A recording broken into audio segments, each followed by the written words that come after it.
केला आबानी, पदवी केली माणिक बाबांनी. आमच्या आबाला भगवान केला, नारायण गडाला आनंद झाला, नारायण गडाला आनंद झाला, नारायण.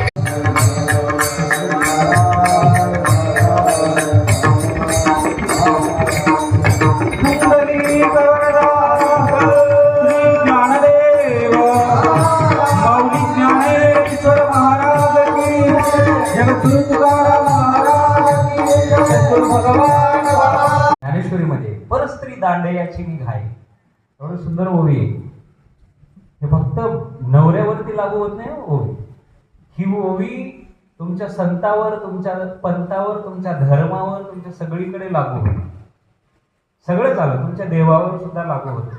जर तुम्हाला एक देव तुम्ही मान्यता आहे, निष्ठा आहे, तर माऊली ज्ञानोबा म्हणतात दुसरा देव करायची गरजच नाही. विश्वास आहे असते, नंतर शरीर वाकत नाही. पाहू नये वास. देवाने ताकद दिलेली ना, कशाला नोकरीची वाट पाहता? पाहू नये वास त्याचा अर्थ आहे नोकरीची, दुसऱ्याची वाट. तुमच्या मनगटात ताकद निर्माण केलेली आहे निसर्गाने. पाहू नये वास अनेकाची. एकदा लग्न करून दिलं ना आई वडिलांनी, तो पती म्हणून स्वीकार केलाय ना, पाहू नये वास अनेकाची. जर इतरांची वास पाहिली ना, माऊली ज्ञानोबा म्हणतात पहिला नवरा जास्त मारत होता म्हणून दुसरा केला.